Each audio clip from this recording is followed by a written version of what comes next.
Les témoignages de nos patients sont essentiels pour aider les autres.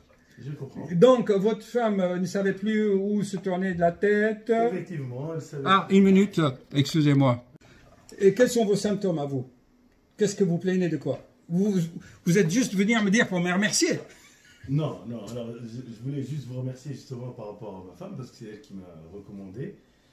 Parce que comme je vous ai expliqué, on passait par une phase très difficile, on ne savait plus à qui s'adresser, elle a été voir plein de médecins, elle a été hospitalisée plusieurs fois, et le jour où elle a commencé un peu à suivre vos recommandations, vos vidéos, et après elle a essayé de vous contacter, et vous avez été gentil de répondre rapidement, et elle a suivi vos recommandations, et notre vie elle a changé, en tout cas par rapport à ça. Remercions les seigneurs. On remercie Dieu, le Seigneur. C'est lui qui nous guide. Effectivement. Et voilà, c'était juste la parenthèse pour le remerciement. Par contre, là, je vais vous parler d'autre chose perso.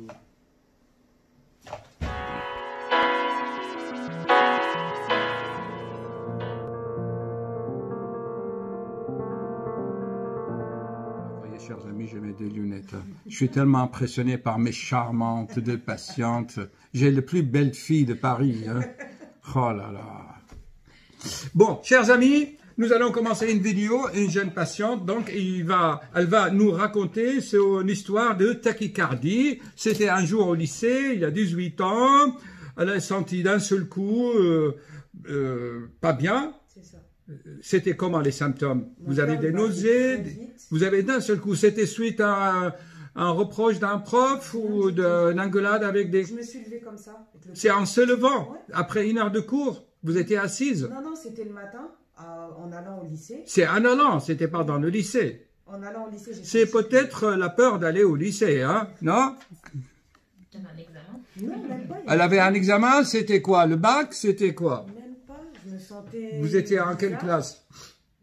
J'étais en première ou terminale, je sais plus.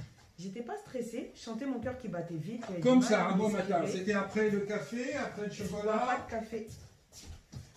Et alors, donc, elle se lève un beau matin. Vous avez fait des cauchemars la veille? Vous avez Non. fait un bon dîner la Franchement, veille? c'était une journée normale. Oui, bon, allons-y. Donc, on continue là, chers amis. Là, on prend l'anamnèse de 18 ans. Hein. Bon, ensuite, elle est allée à l'hôpital. Voilà, On lui a fait tous les examens et tout était normal. J'ai vu les comptes rendus, effectivement. Donc, c'est une tachycardie, comme je dis dans mes vidéos, à cœur normal. Oui ou non? Tachycardie, mais je ne sais pas ce que j'ai. Parce qu'on ne lui a pas expliqué. Voilà. Et c'est pour ça, moi, je fais des vidéos, parce que si, depuis 18 ans, on vous avait dit, madame, le cœur palpite un peu émotionnellement, mais il est normal. C'est ça. Alors, on l'a gardé une semaine. Au bout d'une semaine, il fallait avoir cette petite phrase de 3 mots. Madame, vous avez le cœur normal, mais il palpite. Et quand il palpite, eh ben, on va chercher ailleurs. Les deux pôles neurosensoriels et le pôle métabolique digestif. C'est souvent digestif, surtout le matin. Continuez, madame. Donc, je suis sortie de l'hôpital au bout d'une semaine. On Oui. m'a mis sous bêta-bloquant. Oui. Au bout d'un an, l'autre cardiologue m'a demandé d'arrêter les bêta-bloquants parce qu'il trouvait que j'étais trop Il a très jeune. bien fait. On a dit, quand on arrête les bêta-bloquants, il faut faire quelque chose à la place. Et donc, c'est là où on est arrivé à la vidéo. Et madame a très bien fait. Elle a fait du sport régulièrement. Le sport comme médicament pour développer le système vagal. Voilà. Oui, ensuite. Ça m'a fait du bien, Oui. malgré que je faisais du sport. J'avais toujours... Alors, en français, moi, j'ai appris le français en 6 mois à la Sorbonne. On m'a dit qu'il ne faut pas dire malgré que je fais du sport. On dit malgré le sport. Malgré le sport. C'est incroyable, hein? Non, non. Malgré le sport, Sport. j'avais toujours cette tachycardie qui était là. Ouais. Donc, j'avais des crises des fois la nuit. Mhm. Des fois, je montais un étage, j'étais essoufflée, le cœur il battait. Des fois, je faisais pas d'effort, il battait très vite.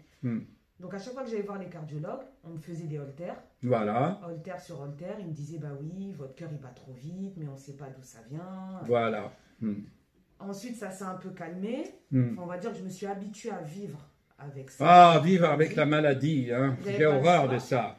La maladie, c'est le mal, c'est le diable. Il faut le Parce que jeter à la j'avais poubelle. pas de réponse, donc j'ai vécu avec. Ah oui.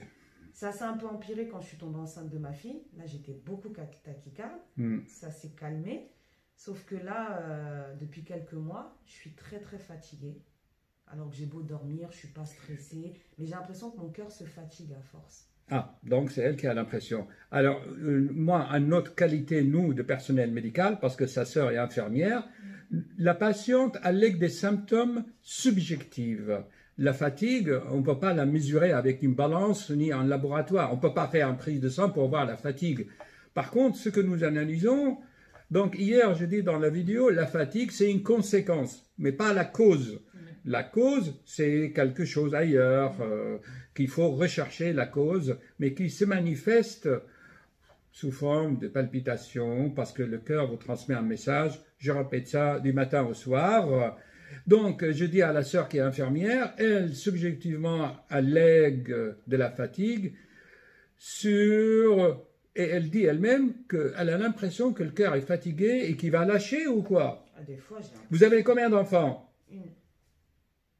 C'est tout? Ouais. C'est pas dans c'est pas les assez. coutumes, ça, c'est pas assez. C'est pas assez. Moi, j'en veux plein, une équipe de foot même. Ouais, oh là là. Et alors, comment vous voyez alors ça? Comment ça? La fatigue. Ah, La fatigue, la fatigue. Alors, est-ce que pour cela, on va reprendre, on était à l'équipe de foot, hein, est-ce que objectivement, vous avez vu vos cardiologues qui ont fait des holters ou une échographie ou une prise de sang? Madame l'infirmière, la dernière prise de sang, je veux, et le dernier holter, ça veut dire l'enregistrement sur 24 heures. Ça a été fait, oui ou non, la dernière fois? La dernière fois que j'ai fait un holter, Il y a- est dans le dossier. Il y a... Docteur Suleiman. Oui. D'accord, pas de nom pour l'échographie. Docteur S, d'accord. De toute façon, Suleiman, c'est un prénom, c'est pas un nom. Oui, c'est un prénom. C'est Salomon, c'est le prophète sage. Parce que je l'ai appelé par son prénom. Ah, quoi? Non, c'est pas vrai. Parce qu'il était gentil comme moi. Moi aussi, mais non, là on m'appelle Félix de Gaulle. moi. C'est le dernier document à la fin. Échographie normale.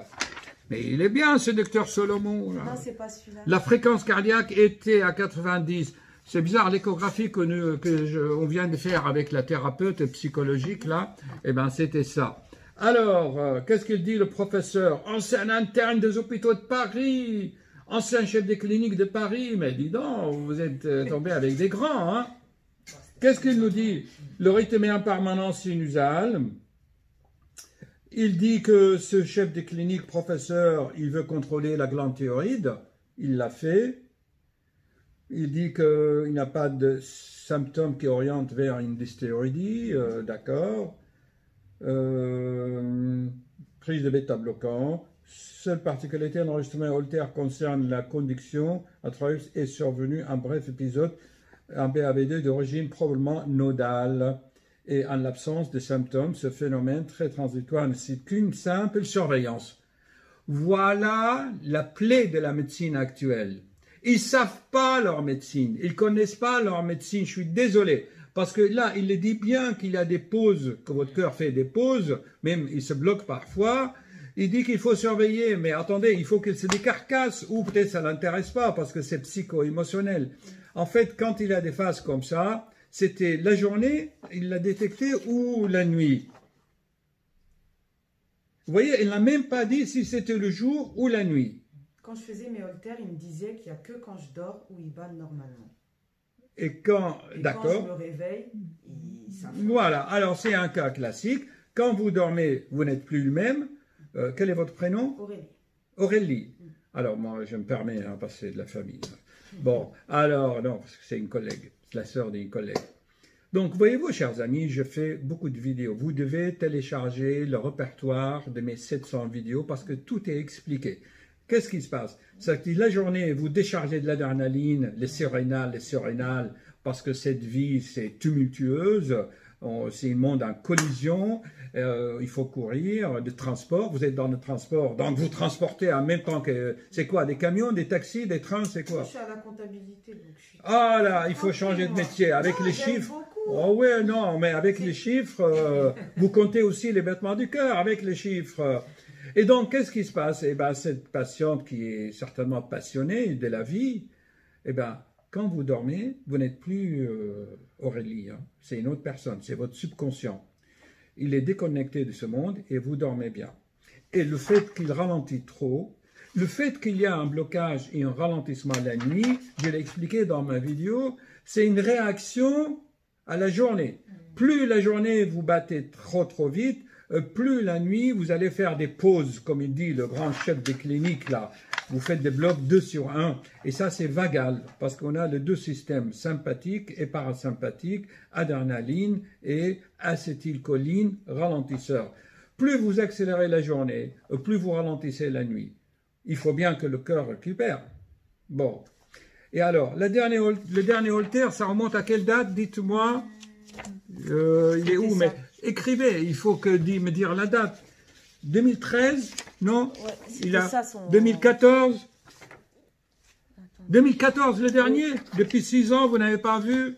Non, voilà. 2014, le prophète Salomon. 2013, et depuis 7 ans, vous n'avez plus voir des docteurs. Depuis, vous n'avez plus rien, vous en avez marre, c'est toujours la même chose. En fait, ils m'ont toujours dit la même Bah chose. voilà, il faut la comprendre, c'est toujours la même chose, cette histoire. Je vais y aller, on va encore Et finalement, tiens, il y a un docteur Félix de Graal qui va guérir juste par l'explication.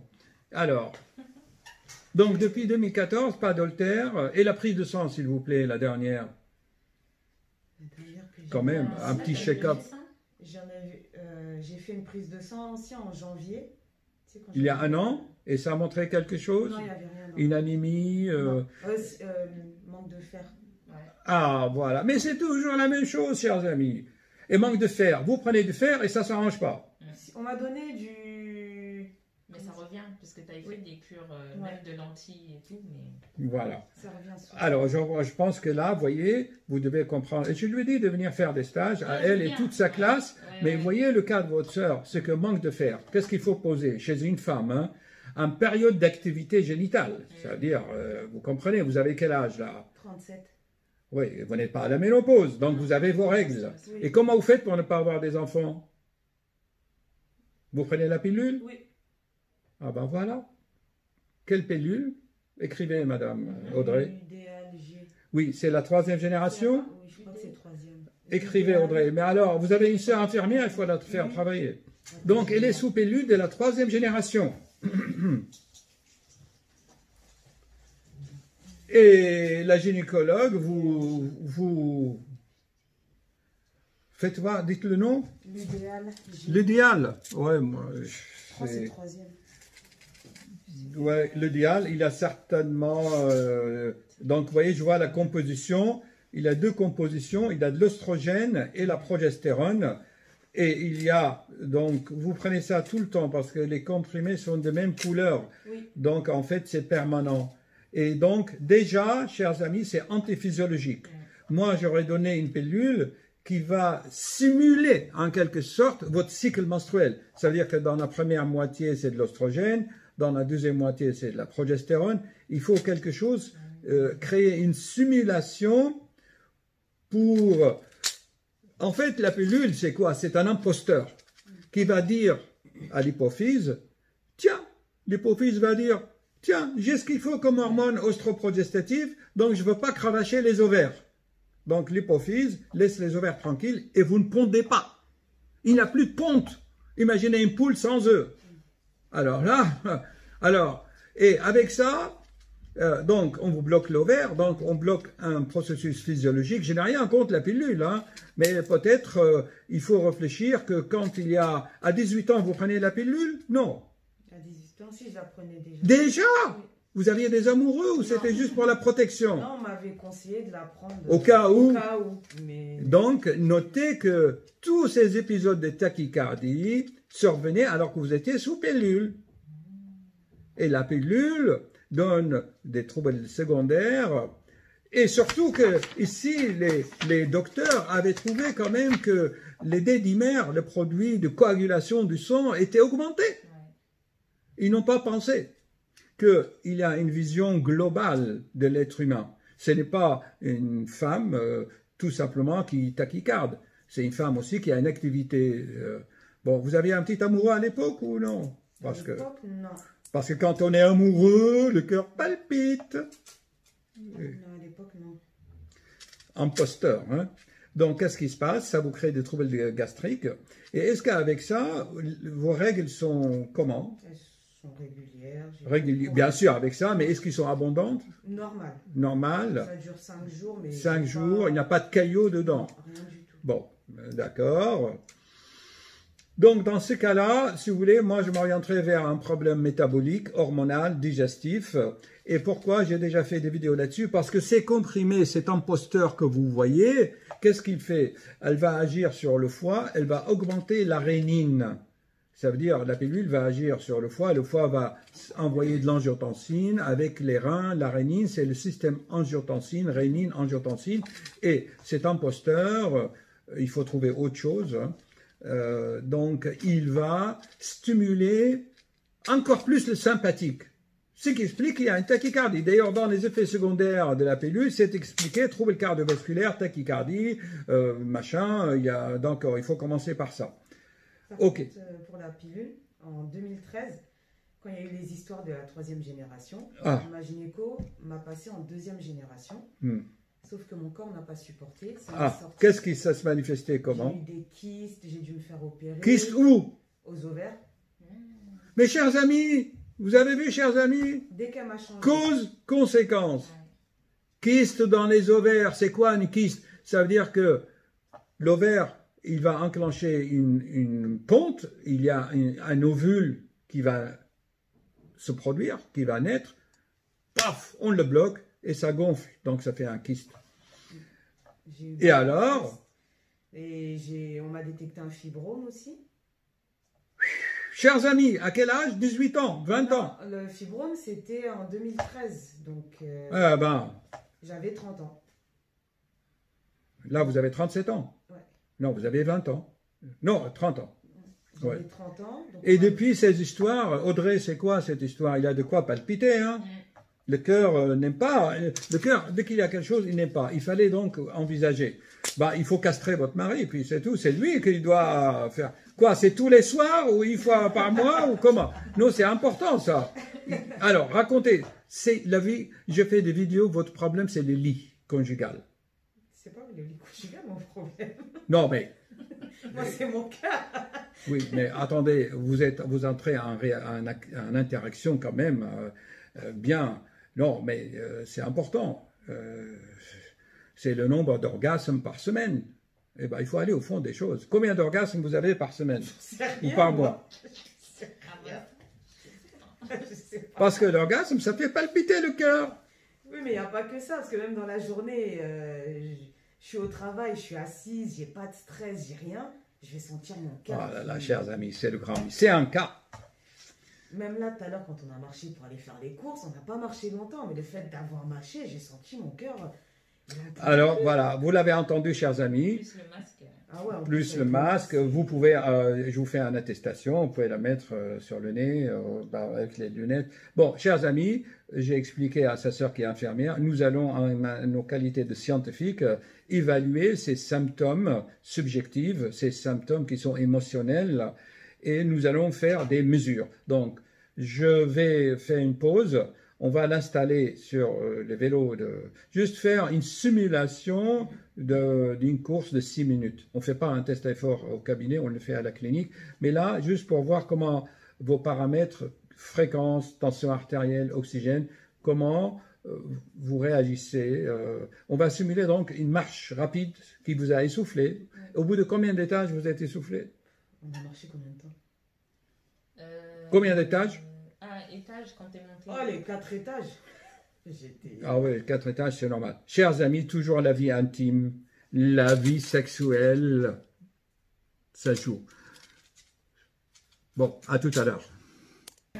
Voilà, chers amis, la patiente, très jolie patiente, bien bronzée, elle est en train de faire des vélos, hein, voilà. Et voici ses paramètres vitaux, ou les constantes vitales. Fréquence cardiaque 130. Au bout de 1 minute là, 1 minute 38 là, vous voyez, hein, le temps de l'exercice. Et vous voyez là, la charge, c'est le freinage magnétique, 50 watts, ça fait un étage et demi quoi. Et là, sa tension. Donc voici les signes de la vie, pulsation, respiration. Alors, vous voyez, chers amis, au bout de 2 minutes, on est au 3e étage et elle est déjà à 139 battements par minute, ce qui est vraiment exagéré. Alors, vous l'écoutez là, en train de pédaler. Vous voyez ces jolis baskets, ils sont magnifiques, hein? Oh là là! Eh bien, elle ne respire pas. Madame, respirez. Audrey, comment j'avais appris voilà. On inspire. Voilà. On inspire le bonheur. D'accord? On inspire le bonheur. Allez, on inspire. On souffle 2 fois. Allez, allez, allez. Là, on va prendre une tension. Allez. On n'entend pas respirer là. Voilà. Allez, on souffle bien. Imaginez que vous êtes sur le chemin de campagne là, hein? Bon, voilà, chers amis, on a le diagnostic. Elle est presque à 160 bientôt. Allez, elle a 16 de tension. Et tout cela au bout de 3 minutes. Voilà, voilà. Donc, qu'est-ce qu'il faut faire? Eh bien, on avait dit d'abord que la pilule stimule le système adrénergique. En cas d'hypertension, il faut revoir la prescription. Expérience, madame, inspirez, voilà, bloquez et soufflez doucement. Soufflez, soufflez, soufflez, soufflez, soufflez, soufflez. Et vous avez remarqué, chers amis, que quand elle souffle, le cœur ralentit. Donc, ce qui contrôle les battements cardiaques, c'est le souffle. Et c'est mieux que le bêta-bloquant. Et heureusement que la sœur est là. Hein. Elle fume, chers amis. Oui, c'est vrai. Eh bien, attendez, tout le monde le sait. Tabac plus pilule égale... Audrey, vous le savez ça? Tabac plus pilule égale la mort, égale une embolie pulmonaire. Ce qui explique la DD dimère élevée. Chers amis, la nicotine accélère le cœur. J'ai fait une vidéo que vous devez absolument regarder. Quelles sont les 3 choses noires qui accélèrent le cœur? Et en plus, elle est noire, alors c'est le top. Alors, ah oui. 3 choses noires qui accélèrent le cœur. La nicotine, le tabac, le café, et quoi encore? 3e chose noire. Le thé. Le thé n'est pas noir. Oui, le thé, il est un peu marron. Et quoi encore? Audrey? La cigarette. Café. Les gens, ils pensent à tout ce qui est matériel. Ouais. Ils ne pensent pas à ce qui est immatériel. Les idées noires. Bravo! Comment vous savez ça? C'est sur ma vidéo, ça. Est-ce que vous broyez du noir? De temps, oui, ça m'arrive. Comme tout le monde. Oui, voilà. Et voilà. Donc, déjà, chers amis, je pense que, en conclusion, chez cette patiente, on lui a fait l'échographie, tous les examens. Donc, elle a une tachycardie qu'elle doit sortir de mon cabinet en disant elle a une tachycardie sur un cœur normal. Maintenant, on va chercher les causes ailleurs. Et comme on a dit, c'est toujours dans les plaisirs des sens. D'accord? Le plaisir des sens, les plaisirs, quoi. Hein? Donc, tabac, café, et bien sûr, les idées noires, mais ce n'est pas votre cas. Mais le plaisir aussi, à cause de la pilule, hein, quand même, parce que si c'est à 37 ans, vers la quarantaine, oui, on peut encore prendre de la pilule, mais ça, il faut qu'on voit un peu, qu'on fasse ce qu'on appelle des tests diagnostiques. C'est-à-dire qu'on va faire un mois sans tabac, sans pilule, de quel peu. Et à ce moment-là, on fait un holter sur 24 heures et puis on voit. Voilà. OK? Et je pense bien sûr, la pilule aussi, c'est quand même des hormones acides, ça va donner des gastralgies. Voilà. OK? Il y a une certaine, sur l'échographie, sur les photos, il y a un certain degré de retention hydrosodée et c'est dû un peu au foie, comme on a dit. Il y a un peu de retention, ce qui fait qu'autour de péricarde, il est où là voilà. Donc ce cœur, ce magnifique cœur, il est entouré par une membrane, exactement comme la membrane quand vous faites un œuf à la coque. Vous l'épluchez, il y a d'abord la coquille calcaire, il y a aussi une membrane. Et là, et c'est cette membrane qui enveloppe le cœur, comme il enveloppe toutes choses, les poumons, le cœur. Et cette membrane, il est un peu imprégné d'eau, de retention d'eau. Voilà, parfois la pilule peut faire ça. Voilà, et donc, en pratique, d'abord, mesures hygiéno-diététiques, d'accord, on contrôle. Et en attendant, on peut vous aider. Effectivement, votre généraliste, il est très intelligent parce que des petites doses de bêta-bloquants peuvent agir sur les migraines et sur la tachycardie, qui sont liées. Mais en fait, c'est simple, parce qu'on serre trop, la nicotine et le tabac, on serre, eh ben, on se coince un peu la mâchoire ici, et d'autant plus que vous n'avez pas une dent de ce côté-là. Donc, attendez, vos migraines, c'est dans toute la tête ou dans la moitié de la tête? Non, ma dent qu'on m'a enlevée, c'est ici, et ma migraine, c'est l'œil gauche. C'est l'œil gauche. Voilà, donc c'est normal, puisque comme il y a un vide ici, eh bien, vous voyez, l'occlusion se fait plus de côté parce que la mâchoire ne trouve pas de cale. Votre mâchoire cherche une cale, d'ailleurs vos dents ici avancent d'ailleurs. Vos dents, en fait, ils ne sont pas comme ça, ils sont là en face de l'autre. Ce qui crée ce qu'on appelle des algies de la face, d'accord, une sorte de névralgie comme ça, des muscles comme ça. Et je dis à cette patiente dès maintenant que le scanner et l'IRM de la tête, il sera normal. Hein. Il n'a rien. Ce sont des tensions ici, même pour vous aussi. Voilà. Donc au total, c'est comme le cas qu'on voit de tous les jours. Hein, c'est augmentation de tonus musculaire global. J'ai une petite question par rapport au scanner. Ils m'ont prescrit une seringue de sodium. Oui, oui. C'est pas dangereux? C'est d'iode. Oui. Écoutez, franchement, si je vous dis une chose, franchement, il sera normal. Et en général, on le demande par sécurité. Mais moi, ce que je propose, c'est que vous arrêtez les poisons de pellules plus tabac, vous faites le sport comme on a dit, et vous allez voir que vous n'aurez plus de migraine. Et de ce côté, vous mettez des cales. Hein. Le meilleur cale, c'est la langue au palais. Et comme ça va vous équilibrer et inconsciemment, on serre, inconsciemment. Vous regardez mes vidéos sur le syndrome de Costen et les syndromes bizarres, vertige, hypotension, tachycardie. Je fais plein de vidéos là-dessus. Là, je ne fais que vraiment me répéter. Voilà. Alors, en pratique, je vais lui faire une petite ordonnance pour l'aider. Donc, peut-être des petites doses de bêta-bloquants pendant quelques temps, mais vous ne serez pas dépendante. Hein. Comme il a dit les autres cardiologues, mais ça ferait trop, quoi. Nicotine, pilule, bêta-bloquant, spironolactone, il faut lui en donner un peu. On peut voir les bêta-bloquants après mon arrêt de la cigarette? Oui, oui, oui. De toute façon, j'ai créé deux méthodes c'est pour ça que je veux faire tout le mois de décembre sans pilule, sans nicotine, et revenir en janvier après un mois de sevrage. Ah bah, j'aurai un grand plaisir de constater le progrès. Hein. Ouais. C'est ça que je veux.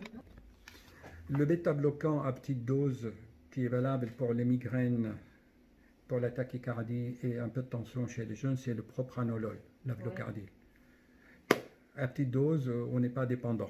Donc, je vais expliquer le patient. Nous allons lutter un peu en attendant contre les méfaits de la pilule qui fait retenir un peu l'eau et fatigue le foie un tout petit peu. Donc, je vous donne un diurétique pour la tension, parce que sa tension monte à tous les coups. Donc, un spironolactone. C'est un épergnant potassique de magnésium, il va apaiser, donc vous chargez en potassium, et quand on a beaucoup de potassium, le cœur ralentit automatiquement, c'est le meilleur antiarythmique, c'est le potassium. D'ailleurs, certaines infirmières dans les maisons de retraite injectaient de potassium et tuaient les patients comme ça. On arrête le cœur. Non, non, c'est thérapeutique pour vous. Non, pour vous dire, c'est le potassium qui régule le cœur et qui augmente l'effet vagal. Voilà. Et le pantoprazole, pourquoi? Parce qu'elle a une chance sur 2 d'avoir un microbe à l'estomac. Vous êtes né ici ou là-bas? Ici, en Belgique. Ah bon? Ah oui, c'est pour ça. J'ai beaucoup d'amis en Belgique. Hein. Il y a même des patients qui viennent me voir de Bruxelles. Ma chaîne vidéo est très très vue en Belgique. Je suis adoré. Hein. Oui. Moi, je ne suis pas français. Hein, donc. Mais j'aurai un microbe de quoi? De l'hélicobactère dans l'estomac. Une chance sur 3. C'est quoi comme microbe? Ben, tout le monde là, n'est-ce pas? Oui, c'est des... C'est celui qui vous donne les troubles là. Alors, en attendant, je vous ai donné de pantoprazole. Alors, vous voyez, tac, spironolactone 1 le soir, le jour impair. Aujourd'hui, on est quoi? Le 19. Oui. C'est un jour impair. Oui. Donc, vous prenez ce soir. Normalement, ça fait dormir. Hein. Normalement, ils disent que le diurétique, on le prend le matin. Mais moi, étant donné que c'est un diurétique apaisant, relaxant, vous pisserez le lendemain. Vous voyez? D'accord? Le soir, pendant combien de temps? Le temps que je vous vois, d'accord? Et pendant ce temps, vous faites le travail pour arrêter les intoxications. Et maintenant, il faut qu'on vous voyez avec... Je vous ai redonné votre pilule? Non, il est là. Il faut que maintenant voir quelque chose qui remplacerait ça. Voilà. C'est lui qui doit le prendre. C'est peut-être son mec qui doit prendre ça. Son mari qui doit prendre ça. Ou peut-être changer de méthode. Ça veut dire, Audrey a bien compris, il nous faut 3 mois... Bon, on peut pardonner quelques cigarettes, 3 ou 4. Vous savez pourquoi? Parce que quand tu fumes une cigarette, il faut 2 heures pour que votre foie élimine la nicotine. Donc fumer, mais je l'explique dans mes vidéos. Hein, je fais 3 vidéos sur comment arrêter le tabac avec plaisir. Moi, je n'interdis jamais rien. Tu peux arrêter, mais avec plaisir. Voilà. Donc, fumer, mais pas toutes les 5 minutes. Comme vous le faites, c'est très bien. Mais je pense que surtout, c'est la pilule. Hein. Alors, faites attention. Si vous voulez avoir d'enfants, c'est le meilleur moment. Si vous arrêtez ça, vous aurez des jumeaux. Hein. Du coup, j'ai rendez-vous avec mon gynéco le début décembre. Vous le dites que le cardiologue, je vais lui faire. Dites cardiologue ne veut plus de ça pendant 3 mois. Et je prends quoi à la place? Eh bien, qu'est-ce qu'il faut prendre à la place? Eh ben, vous mettez le mari au placard pendant... Hein, Autre moyen il y a d'autres moyens, mécaniques. Hein, c'est lui maintenant qui doit... Hein, et aussi, il a le contrôle, hein, quand même. C'est pour ça que j'ai posé les questions. Parce qu'un mec de 25 ans, il fait le sexe combien de fois par jour? 10 fois, 5 fois. Je ne rigole pas. La journée, je travaille, je ne suis pas là, moi. Bon, je vois avec mon gynéco, j'ai rendez-vous des... Et surtout avec votre mari, hein, parce que monsieur, s'il est là, je sais pas moi, non, il a une hygiène de vie, il a un art de vivre sur ce côté, c'est très important. J'espère vous avoir transmis ce soir une vidéo, une mini-documentaire pour vous encourager à suivre vos rêves sans peur. Et on finit toujours avec ce qu'il a dit Steve Jobs. Vous savez, Steve Jobs, son père était syrien, du Moyen-Orient. On lui a inculqué cette philosophie orientale, créative. Suivez vos rêves, chers amis, sans crainte, car à ce moment, dès que vous êtes sur le chemin, vous êtes aidé. Des fleurs, croyez-moi, seront mises sur votre chemin. À bientôt.